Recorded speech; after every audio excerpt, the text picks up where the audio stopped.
Welcome back everyone. This is part 3 on What If Spider-Man Was in My Hero Academia. Disclaimer, I do not own any of the characters in this video. They belong to their own respected authors. And now let's go to the What If. Chapter 3. October. Mary Parker's counted down the days, drew a big red X on every day that this day might come. Still, she isn't sure she can believe it. She's going to be a mother. She and Richard are going to have a son. It's hard finding the words for that feeling, that dread, that excitement, all the harrowing maybes of parenthood. Mary's never been one for profundity or poetics. Leaving all that up to Richard was a lot easier than ever trying to articulate her feelings in a way that could be understood. The man could make calculus sound beautiful. For God's sake, Mary hopes her son takes after him. It was a little embarrassing to realize in the days and weeks and 2 long months leading up to today that she doesn't want her boy to turn out like her. When she first met Richard, before everything, before life really started, she thought the world was out to get her. It made her tough, yet counterproductively brittle and brimming with adolescent rage. And despite herself, she still cracks under enough pressure. Richard's such a softer, easier sort of man, so much less acerbic, with so much love in his heart. Not that their boy necessarily should turn out any sort of way. They'll love him no less. But, if she had to state a preference, she'd rather he not end up the tumbling boulder of rage she was in her youth. Alas, they'd have to find out for themselves, in due time. All that aside, finding the words was still difficult for her even after all the screaming, and the birthing and Richard crying like a baby. So when they put that red-faced, wrinkly, slightly damp newborn in her arms and she tries to tell whose nose he inherited through half-lidded eyes, all she can really say is, "Peter, here's a little thing too few people know about May Parker. She's got a wild side. It's something she learned about herself years ago. But she can never quite stay still too long. Domesticating her's a fool's game. And her Ben learned that quickly enough, so even when they get their little house in Forest Hills and he trades in his guitar for a wrench set, he makes sure they've got enough entertainment in their lives so that she doesn't drive off in the car for Vegas. Again, there's a bit of her that feels guilty about it. Ben didn't seem a man who'd bend the rules and well-established patterns of his life for a lady. When they first met, she believed was the sort to settle down with a pretty, if dumb lady, have 3 kids he'd probably abuse, try to curb the wartime PTSD with drinks and die quietly in a bar somewhere. Oh, how she'd slap herself then. Ben's a wonderful man, a beautiful man, more than she thinks she deserves. Years into their relationship, after that hot and heady period when the wrinkles and white strands of hair become all too apparent, kids are brought up briefly and the matter is settled with a resounding no. Ben didn't want kids and May couldn't chain herself to another human being that'll hate her for 20 years. Any amount of baby fever would be satiated with Ben's sweet little brother's boy. Babysitting was like trial parenting, right? And speaking of, May's about to meet the little man in mere moments. Now, she didn't think babies were all they were cracked up to be. Parents were too drunk with love to realize the sniveling, smelly money sinks were kind of miserable to be around half the time, but she can't say she isn't a little excited. It's another member of the family, after all. Plus, Aunt May has a sort of ring to it. So when she sees old Mary and little Richie pull into the driveway in that drab family van Ben's going to make so many jokes about, she rushes to the door, swings it open, spies the freshly popped little scamp and, with more enthusiasm than she expected, just says, "Peter, Ben Parker's not ready to be a father. He just isn't. No matter how much May encourages him or Philip tells him he should just toughen up, Ben is certain he's going to mess just about everything up." His father, the first Peter Parker, wasn't necessarily a bad one, just one of too many men changed by the Second World War. Something had, in those fields and blasted trenches, carved up a space in his heart and filled it with something dreadful. The man tried to be there for him and Richard, but could never quite achieve the closeness a father should. The brothers never held it against him. They admired the man for all he was, and all he tried to be. Call Ben crazy, but when Richie told him they were having kids, it was sort of infuriating. Not even just from a financial perspective, because those meager government grants and Mary's odd jobs certainly weren't going to be able to give the kid everything those two, bless their hearts, wanted to give him, but simply because Ben was sure he'd mess it up too. Richard was always so ambitious, but always so afraid of the future. With every big decision, every stride forward in his career, he came to Ben first, everything except for this, for creating life. And now Richard's gone, his brother's dead, and there's a 4-year-old boy whose father isn't coming back, and Ben doesn't know what to do.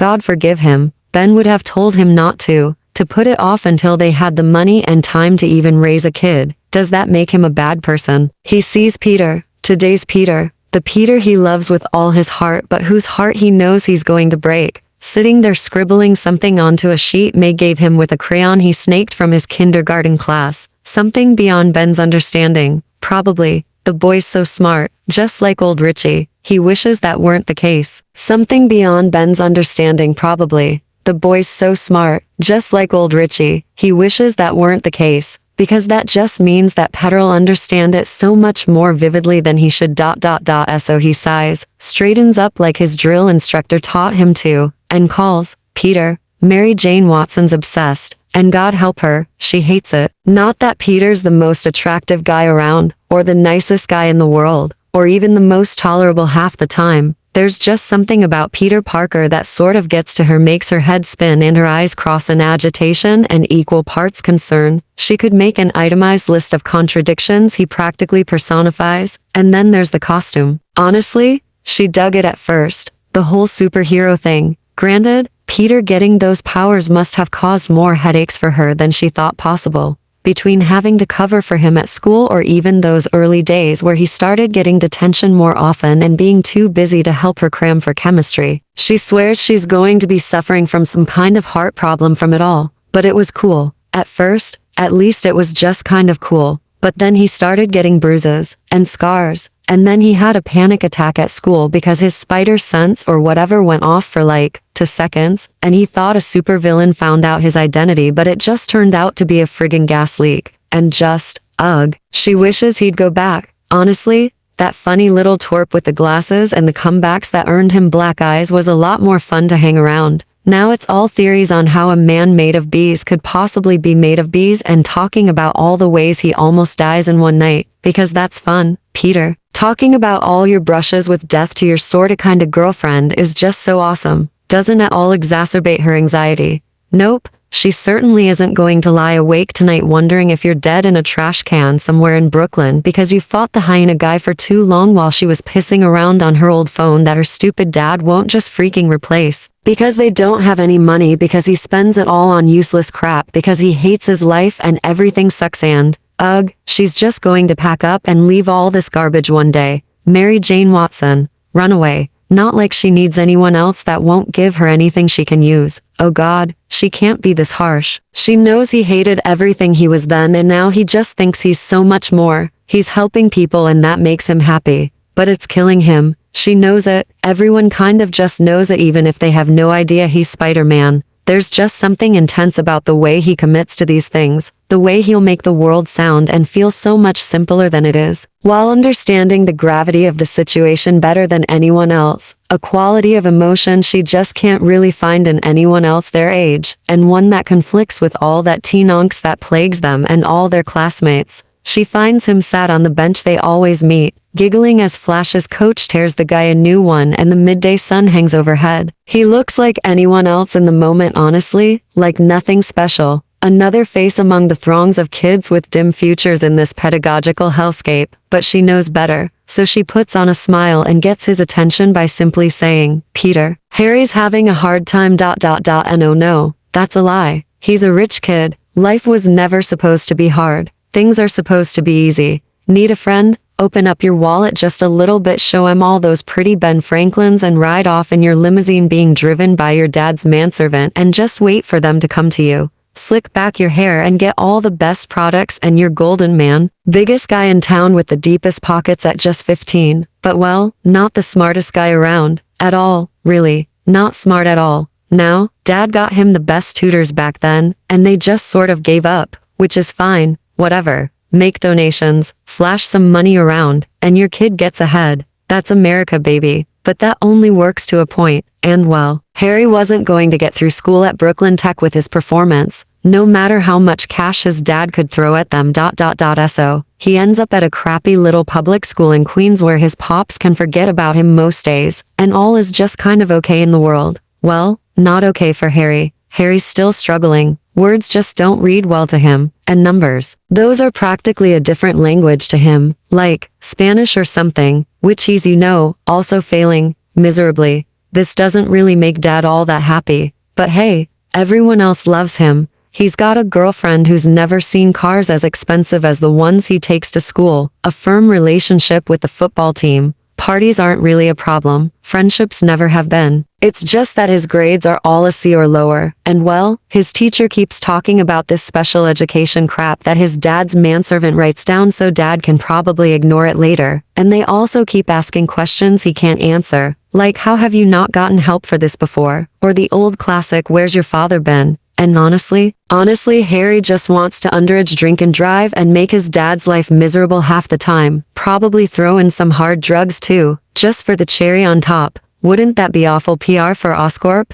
The headlines would be frame-worthy, Oscorp heir, found dead of overdose. Now wouldn't that make Dad just seethe? But Harry knows that won't work. That'll just validate Dad's opinion that he's a worthless freaking parasite and, no, Harry won't have that. He just one single quotes so he turns to the smartest guy he's heard about, the one Flash always talks crap about but never makes eye contact with anymore. The guy with the really, really bad haircut, you know the one. The redhead who always hangs out with him for God knows what reasons, a bit iffy when he asks her what his address is. When he pulls up to that funny-looking yellow house in Queens, he doesn't really know what to expect. All he's heard is that this Parker guy's a weirdo, and is probably on roids, both things Harry intends to find out. So he knocks on the front door, greets the 5'3" kid with an ingratiating smile, and practically shouts, "Peter." End of chapter 3. Link down to the comments, if you want to read the rest of the story. I hope you all enjoy. Goodbye. Chapter 4.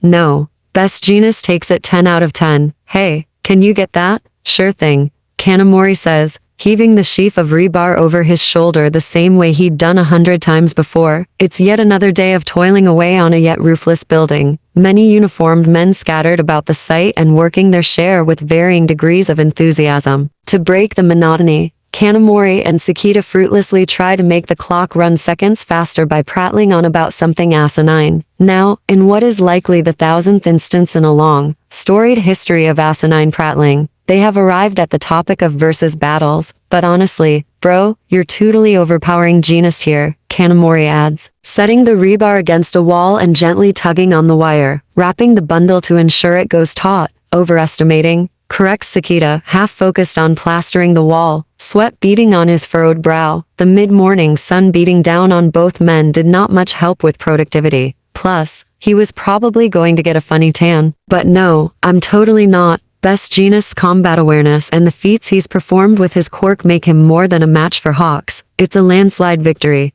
Whatever man, stay mad in 4th place. Denim head, Sakita scoffs, still smoothing over the last layer of wet cement. You're just a fan because you think he's hot. Well, duh, but he's also number 3 for a reason. Because people think he's hot, and they're allowed to be right. Hold on a minute, think they need extra framing. With a grunt, Kanamori heaves up a stack of 2x4s and trots off to another section of the site. Sakita looks over his shoulder, watching Kanamori's steadily retreating form. Thoughtlessly, his eyes drift upward towards the crane that hung overhead all day. A sight that's grown more familiar the higher up the structure they've gotten. You can always see it dangle heavy steel beams above the site, easing them down one by one into place for them to build on and around them. Time seems to slow to a crawl when he sees a carabiner give out on one end. But Sakita can't move any faster. As he starts to yell, the second carabiner snaps. He tries to tell himself it's not going to hurt anyone, that this sort of thing never happens. But it's around. Then he sees Kanamori standing right beneath it, oblivious to his impending doom. The shadow above Kanamori grows larger, darker, and the man only notices it when it's too late. Kanamori's eyes widen, and he can barely let out a scream in those last few seconds before impact. But then, before their very eyes, something, or rather, someone, impossibly fast, appears atop the falling beam. Moments after,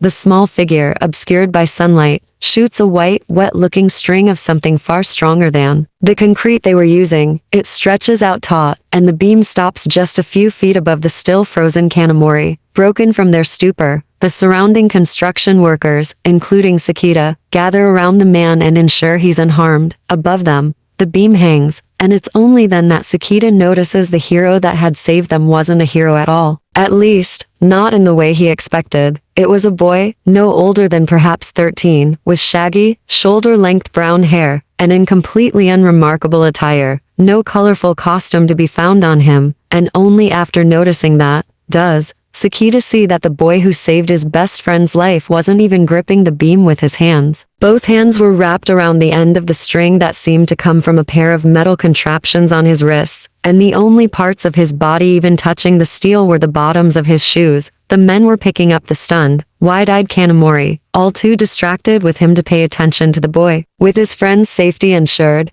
Sakita stares up at the stranger. The kid looked thoughtful, but otherwise indifferent to what he had just done, as though his mind were elsewhere, and saving Sakita's life was little more than a desultory gesture, done out of impulse. Kid? Sakita breathlessly said, trying to get the kid's attention. Kid? He repeats, and finally the brown-haired lad realizes it's him who's being addressed. The boy stops and stares at him for a moment with a bemused look on his face before shifting to one of understanding, even nodding his head as though to affirm, he just heard right. Then, the kid smiles, putting a finger to his lips, the universal sign for shush. Sakita isn't all too sure of what he means by that, but only nods in response as he watches the stranger pull the string down and attach it to the beam. Somehow, Sakita doesn't worry if it'll hold. The boy turns, facing east, and raises his hand. He fires another one of those strings from the device on his wrist, presumably attaching it to some far-off structure, and launches himself into the metropolitan tableau of Musutafu. Sakita exhales, not realizing he had been holding his breath for that long, and turns to tend to his very best friend. He also makes a mental note to tell Kanamori that Best Jeanist saved him once he calmed down, and that Hawks could definitely not have done that. Parker, you're gonna make it. Skimming across the sun-baked rooftops of Mammoth Musutafu, the often anxious Peter Parker is positively joyful. His movements have an energy to them, that characteristic flamboyance he hadn't found himself displaying in a very long time. Yes, the situation is dire. He's been in this world for little more than 6 weeks, has made little to no real progress in getting home, and really needs a haircut. But now the future has started to seem brighter. The storm clouds in his head are starting to fade, and the rain's little more than a drizzle. The last of all the clerical work had gotten done, all with the help of that lovely cat man that Peter had to stop himself from making jokes about whenever they spoke. The city or government or whoever was making these decisions had set him up with a modest apartment all to himself, stocked with food and water and all the things he had been missing so very much about a modern household. His name's in a system somewhere, and he's basically a member of society again. The evaluations, academic, psychological, and physical, were a cause for concern, but they haven't brought up any questions, and he wasn't going to broach the topic. But aside from all that, he was in a significantly better state than he was before his altercation with the Cube King. Course I am poking the bear by being out here, Peter thinks, dismounting from a water tower and landing atop a billboard. But I just can't help myself. I'm way too jazzed to be sitting still right now. Swinging was familiar. Something he could get himself lost in instead of his head. He just needed to be a little quieter about it, turn on tighter corners, stay in the shadows of the taller buildings. The only truly inconvenient part is how often people tend to look up compared to how glued to the ground most New Yorkers' eyes were. Everyone's trying to catch a glimpse of a superhero soaring overhead on this world. Though if Peter's being honest, he can't blame them. He's quite impressed with himself too, that is, until he tries to fire from his left web shooter and is greeted with what he calls the dead bugs click, which can only mean one thing: the contraption had spun its last web. Oy vey, Peter thinks, tumbling onto another rooftop among many. He extracts the empty cartridge, heaving an exasperated sigh before stuffing it in his pocket. Last one on my left. Think I've got about 1.5 on my right. I wish they gave me more money or like a chem set, but honestly, it's lucky enough these didn't break. He loads the half-empty cartridge into the web shooter, guesstimating he must have at least a few hours worth of swinging unless he has to do anything heavy duty. Could ration it out better traveling on foot, but it's way too much harder to get a good idea of where I am. Jogging across the roof, he cranes his neck to peer over the stretch of yet unfamiliar city he still hadn't gotten quite the hang of traveling in. Before, when he was schlepping around like a vagrant, he had cut for himself sections of the city he didn't stray too far from, drawn paths in his head between them. But as a whole, compared to the way he knew Manhattan and Queens and regrettably Brooklyn, it was difficult to parse. Distinctions of the socioeconomic variety were easy enough to make. What areas were poorer? more crowded with tumble-down structures and less gaudy storefronts. Residential areas were a bit less obvious, strictly demarcated by a system Peter had yet to understand, one similar to the sort he's used to but different enough that he wouldn't be able to find his way around. The most confusing thing of all, however, was the sheer frequency of petty crime often treated as and dealt with acts of supervillainy, something he supposes is a consequence of the fact that such an alarming amount of people have powers. I mean, seriously, 80%. Out of nowhere, bounding off another rooftop, Peter spies a familiar landmark, a food stand that hadn't moved since he first saw it. That meant his old hut was nearby, that being his current destination. That couldn't be natural, right? Someone had to have done something to I dunno, spark it, flip the genetic switch or whatever. He had requested a few books from Tamakawa, mostly ones that made it less obvious he was trying to piece together the history of the world, and more that he was bored and a bit of a nerd, a few travel guides, a farmer's almanac, subject textbooks, nothing too specific, but anything that he could read to get a sense of just how different things were. When Tamakawa provided a modern Japanese history book, serendipitously picked at random and translated to English, Peter was elated, even if it didn't cover very much of what was salient to him while thumbing through it. They called their powers quirks here, a fact that Peter believes he will never not find just a little bit funny. There'd been a superhuman baby boom, a dark and hazy period of tumult that the textbook largely glosses over, and now they were at the height of an age of commercial superheroics. He can only wonder how the American military-industrial complex has adjusted. A part of Peter wondered if this was a glimpse into the future of his world. It wouldn't be surprising given the trajectory of things last he remembered being there, but time would tell as it always does. Just as the passage of time always arrives at an answer, Peter finally arrives at his destination, the steel hut by the tree at the deepest, most secluded part of the park he had sojourned in all those weeks ago. The tarp was still over it, just as dirty as he remembered, and the corrugated steel walls he had spent hours staring at were more or less unchanged as well. A part of him hoped it would have been dismantled already, but he felt bad not doing it himself. May had always told him not to be a litterbug. Glad to see Casa de Spidey's holding up. Figured someone would have tried to steal my garbage again. Maybe I left some of that spicy stuff. Peter leans down, pats the roof of the old reliable thing, and wonders just how he was going to pack it all up. There were a few panels just leaned up against each other like a reinforced house of cards. Peter leans down, pats the roof of the old reliable thing, and wonders just how he was going to pack it all up. There were a few panels just leaned up against each other like a reinforced house of cards, and he supposed they could be stacked and slung over his shoulders, perhaps wrapped in the tarp, but he's sure the thing would tear if he tried to use it as a bag. And he didn't want to use any more webbing than he had to. The tarp itself is draped over the entrance to his hovel, mostly to block out whatever sunlight crept in those mornings. Peter blindly reaches a hand past the makeshift blinds, moving to pull out the ratty old pillow he'd regrettably slept on. Then, to his surprise, something in there alerts his spider sense, which urges him to quickly retract his hand before whatever it was could hurt him, and then he hears a whimper. It's pitifully quiet enough that it takes Peter a moment to register that it came from an animal. He pulls back the fabric, tilts his head to peek into the pile of wrappers and old cloth, and finds a gangly brown terrier puppy drawing back into the furthest corner and trying to make itself smaller. It's looking at him with scared little black eyes and its head held low, not even bothering to look intimidating. Peter is racked with guilt. After all, seeing a giant hand come down on you is indescribably terrifying. He's fought people bigger than him enough times to know it. He can sympathize again. He reaches a hand inside slower this time, low and careful so as to not set the puppy off. It doesn't work, unfortunately. As soon as the little dog notices he's approaching again, it erupts into an almost agitating siren of squeals and whimpers. This only makes Peter feel worse. Hey,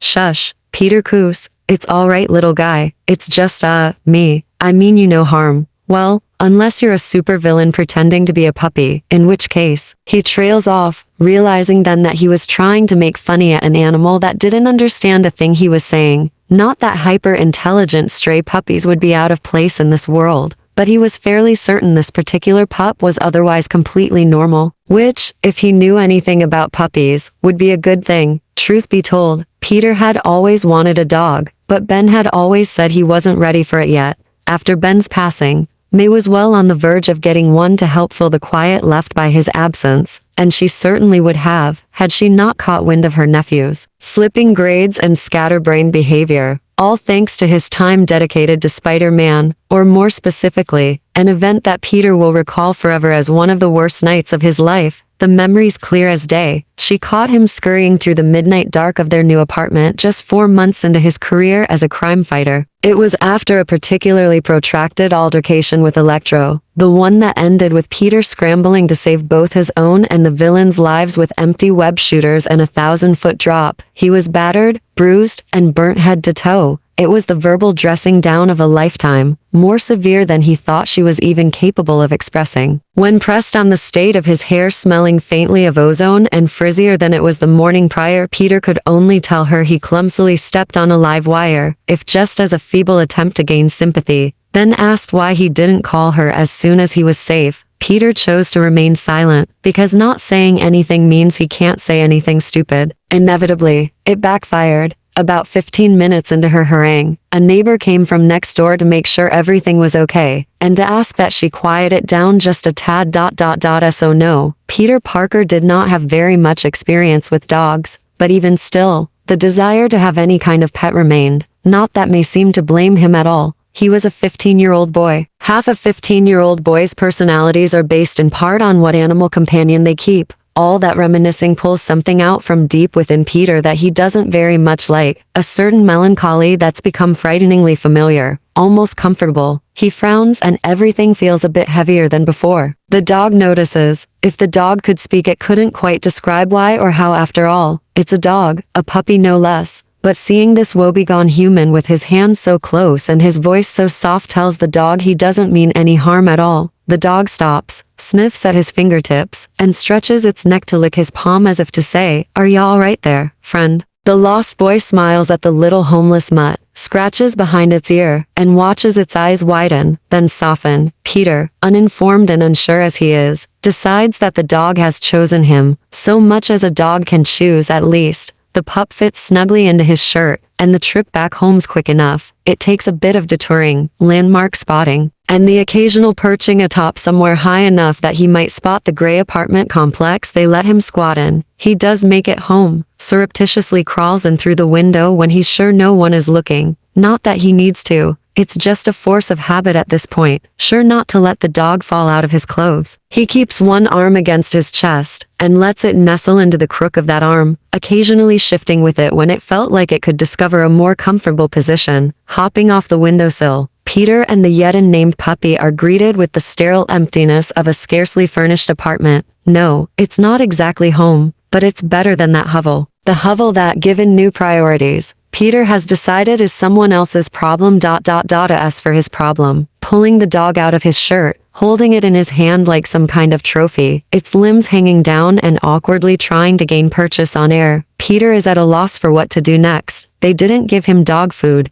obviously, and he's not sure what he's meant to be feeding the little thing. Peter decides it best to let it roam while he thinks. He carefully plops the dog onto the wood floor, watching it sniff the polished linoleum in the direction of the bathroom, stumbling a bit on shaky little legs. The dog's a curious thing, that much he can gather. I've probably got to give him water, Peter thinks, briefly taking his attention off the puppy, and keep him warm. I mean, it's not too cold out, but he looks too small. I think, you'd think I'd know more about dogs, but somehow that all went over my head. I guess geochemistry's just a lot more engaging than Harry Little. What's that smell? Instinctively, Peter turns his head to peer into the ajar bathroom door. The yet unnamed puppy stumbles out of it, briefly stopping to wiggle its hind leg, before moving on towards the kitchen. Given how bizarre things have been so far, he wouldn't be surprised if the little guy flushed before stepping out. It would at least be polite. The last thing Sansa expected to smell upon stepping in front of the door to the Parker boys' apartment was dog. Well, maybe not the last, but it certainly wasn't high on the list. Sansa's sure that's dog he's smelling and not anything else, unless it was someone with a dog quirk, which presented a whole other list of suspicions worth considering. While he could stand in front of the door and make guesses all day, he opted to knock and get them himself. Hold on, he heard the boy say from behind the door, sounding curiously frazzled. One second, hey, dude, you can't chew on that, isn't a toy. A few footsteps, some fabric tearing. what sounds like a bucket of water falling over and splashing all over the floor. Parker, is everything all right? Sansa asks. The answer he receives is the apartment door flying open. The boy in question stood before him with a large wet stain on his shirt. Do you know how to bathe? Asks Peter in return. A beat. Peter shakes his head and clarifies. Like a dog. Do you know how to bathe a dog? Why do you? Please tell me you know anything about dogs. The cat cop stares at the haggard boy for a moment that feels too long. Peter's out of breath, eyes crazed, and there's a steadily growing puddle creeping behind him, all joined by the quiet sound of something slurping. It's only noon. Sansa sighs and says, I know a few things. About an hour later, and things are a little more orderly. Sansa, as Peter learns, used to intern at an animal shelter when he was in high school. There's a certain grace to the way he handles the puppy, a practiced level of care and precision while cleaning the little guy up, and almost unsettlingly, he's completely silent for most of it. Peter's thanks and praises are responded to only with quiet hums and clipped replies. There's a shelter by Dagobah Municipal. Sansa finally speaks, grabbing Peter's attention. They will take care of him. If you want to drop him off, I can provide directions, and I understand you've been familiarizing yourself with the lay of the land. I guess you could say that, Peter replies. The catman lets out an inscrutable grunt, gently and evenly drying the puppy with a towel. Whatever the case, it's good that you found him. There's been a recent uptick in feral dogs and strays in Musutafu. Better that this young citizen does not add to that, he finishes, tapping his index finger on the curious dog's nose and setting it off the kitchen counter to the floor. Peter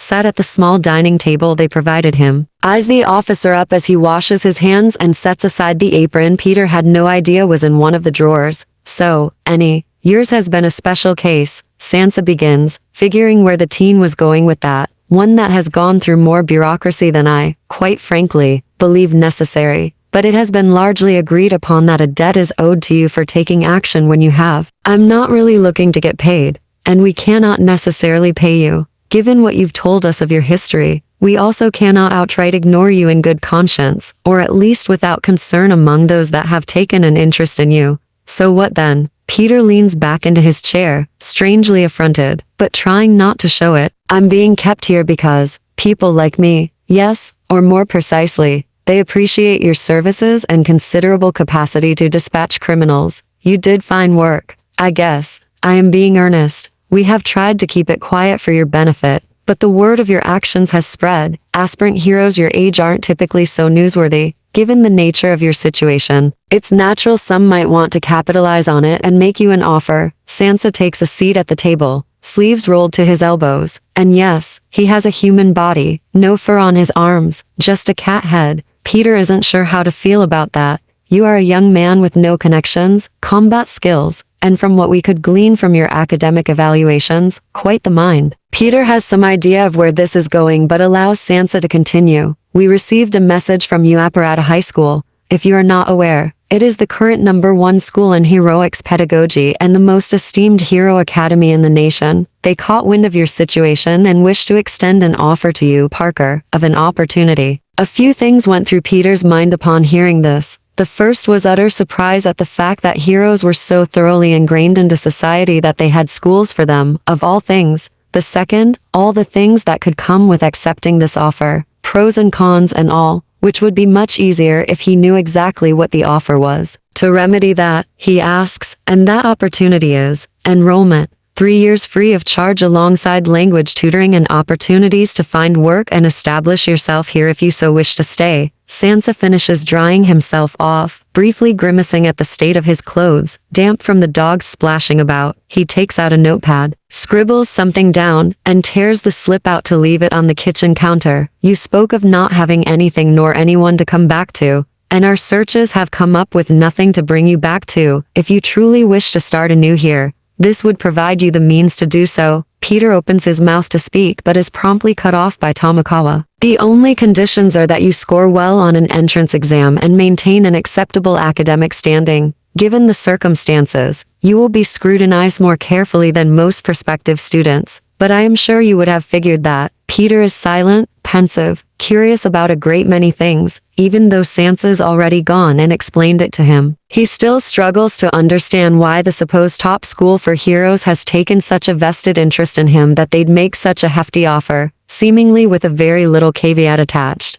Not that Peter doesn't want to ask, every paranoid impulse in him tells him this is some sort of trick, but he's been wrong before, and it wasn't like Spider's sense was going off. There's no reason for him not to trust these people, and yet, alright, Peter says, what's the alternative? Deportation? Sansa delivers the word so simple, so incisively, that Peter is almost certain it could take on the physical form of a knife. More of an ultimatum then, either get sent off to the States where no one knows him and likely won't give him the inch he needs, or go to a superhero high school and try to find the sort of person he needs through there, however long that would take. But considering how long it had already been, it wasn't like things could get too much worse. I'll take the offer. Peter stands, stifling a sigh and pushing the chair back under the table. So, what now? I will relay the message to the school so they can get you started with the enrollment process. The man makes his way towards the door, briefly kneeling down by the excited puppy and scratching behind its ear. Before continuing out, you will be hearing back from them within the week. Be ready and rested. He opens the door, takes one step out, stops, and closes the door behind him with the same mechanical grace he always seemed to carry himself with. Be ready and rested. Peter repeats, now leaning against the counter where Sansa had stood moments ago. Man, I guess cats would act a lot like Vulcans if they could talk,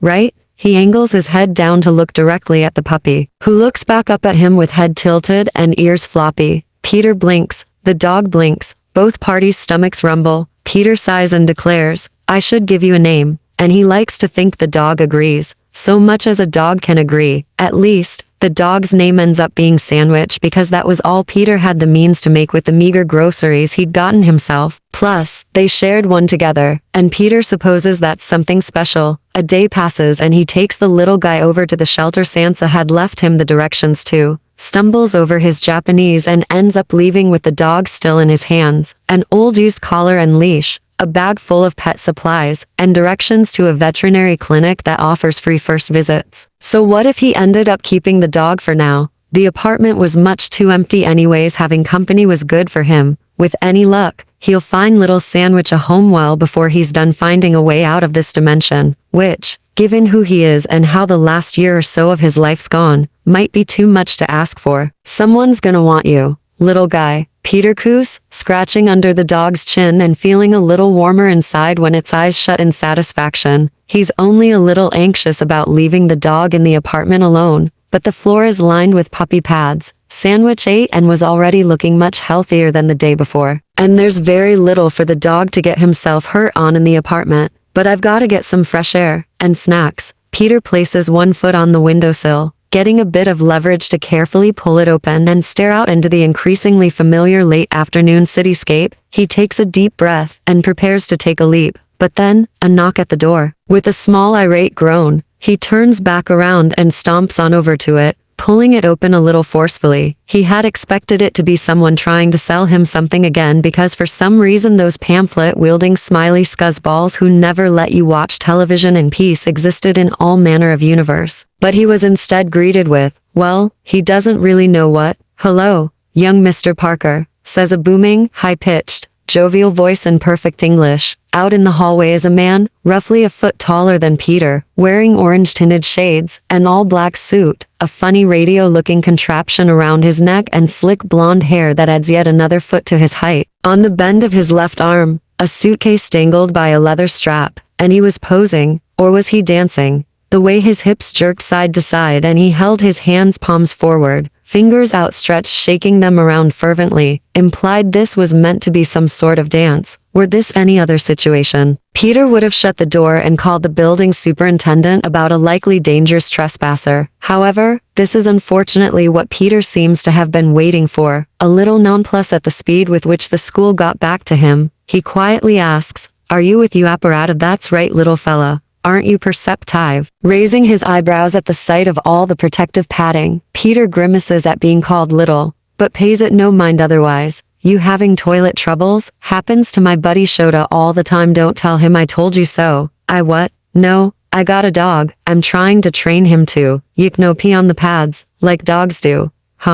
Right. Tamakawa Dyad mention a dog, my bad. The strange man unstraps the case from his arm, holding it in both hands. Guess we should get started. But first, Inkas, you haven't heard of me. I'm the one and only as far as copyright goes, Present Mick. He stops as though waiting for an invisible crowd to cheer. Peter's just worried the neighbors might send in a noise complaint. So he finally shuts the door behind the older man. Never has he encountered such a profoundly loud human being. This Present Mick character makes high school lunchrooms seem like libraries. Heard you accepted our offer to enroll at our swanky school, and let me tell you, being that I am contractually obligated to you, will not regret it. He turns and holds the suitcase out in front of Peter, and only then does the boy notice a stylized insignia, likely the symbol of the school, emblazoned on the exterior. And here's a whole bunch of boring paperwork you've got to fill out before we get to the parts all you kids totally enjoy. Then, Present Mick thoughtlessly drops the case, letting out an up before Peter swoops down and effortlessly catches it. Quick as a wink. Nice reflexes, Kiddo Mick says with a curiously chuffed smile. He wipes his hands together, standing idly by as Peter unzips the case and glimpses the contents inside. Papers. So very many papers bound with staples and rings, blessedly all coming in English. Alongside a complimentary pen wrapped in plastic and painted in glitter gold. Retrieving the whole stack, the boy imagines that it would be quite hefty if he didn't have his spider strength. I'd stick around and help ya through it, but I've got other responsibilities. Pro hero work never fails to keep busy. So, Present Mick clasps his hands together, flourishing yet again for a crowd that isn't there. Later this week you'll be meeting one of your future possible upperclassmen to help get you all right and ready for the entrance exams and to see if you've got any questions about the school, the city, or just about Moy. Okay, so, where do I meet them? Why? At any place of your choosing. Speaking of, I almost forgot. Mick swings his hand around, reaching into his back pocket and retrieving what looks to be a small black phone. He holds it out to Peter, who gingerly takes it in his free hand for further examination. That's for you. He's already got your number and his is your first and only contact on there. No worries about the phone plan. School's covering that for you. Any part of Peter that regretted taking the offer quieted down the second the device's screen lit up. A phone. Not exactly a multi-dimensional transporter, but it was certainly more high-tech than his web shooters and a rice cooker, and more useful in the way of getting him back home in the long run. At least, try not to get too caught up in that thing. I know how you kids are, so glued to those screens when you should be. Just then, both hear a low buzzing noise, emanating straight from the older party's pocket. Present Mick retrieves his own phone, stares intently into it, the shifting screen reflected in his sunglasses. Mumbles something Peter can't translate from Japanese and gets to typing. This continues for 2 full minutes, punctuated by the odd noise of annoyance or vague hums of contentedness, and so much tapping. Peter, unsure if he was being rude in doing so, clears his throat. Mick looks up from his phone, blinks, and quickly shoves it back into his pocket. Well, I better get going. Best you get to finishing that paperwork ASAP. Good luck. Try not to leave coffee rings on the paper. Some people in faculty hate that. Nice meeting you, Mr. Parker. The pro hero saunters back out of the apartment, briefly wiggling his foot to loosen some of the padding stuck to his heel, and lets himself out. A dull ring in Peter's ears lingers with Present Mick's exit. The vigilante fears this may not be the last time they meet, huffing. He walks over to the dining table and sets down the case and stack of sheets. It occurs to him before he sits that he hadn't heard from Sandwich the entire time Mick was there. Turning over to the kitchen, he spots the little dog laying on the floor like a loaf, ears covering his eyes, displeased at all the ruckus. Sorry, bud. Peter winces, then lets out a small chuckle. At least he's certain he and Sandwich agree that such noisy people were a pain to put up with. If the man's voice was so grating for Peter, he couldn't begin to imagine how it affected the keen senses of a dog. The small smile shifts into a frown, the weight of the papers becoming far more apparent as they sit on the table. Not that it was a particularly daunting task. Paperwork wasn't new to him, and neither was hunching over a desk with a pen and his patience wearing thin. But it was that inescapable feeling of time being wasted as he slaves over forms that sat on his chest and didn't quite let him breathe well enough. It's annoying, to be sure, but he would be making more progress here than he would gallivanting around outside. So he sits down, unwraps the pen, clicks the tip out, and gets to it. The faculty of U Apparatus is honored that you would consider our prestigious school to further your education and pave your path to becoming one of this country's finest heroes. He reads aloud, eyelids getting heavier with each syllable. To continue with your enrollment process, attached is a series of forms to be filled out and returned to the U Apparatus Office of Admissions. A soundless clock ticks by in the anxious mind of solemn, solitary Spider-Man. It syncs with the beating of his heart and marches indifferently into an uncertain future. But for now, in this quite certain moment, Peter arrives at page 2. End of chapter 4. Before I end this video, I have to mention something. I created this what if because of the puppy in this chapter, and shadowed the puppy. If that puppy doesn't exist in the fanfic, I'm probably not making this series right now, but in a way, I'm going to end this now. Link down to the comments if you want to read the rest of the story. I hope you all enjoy. Goodbye.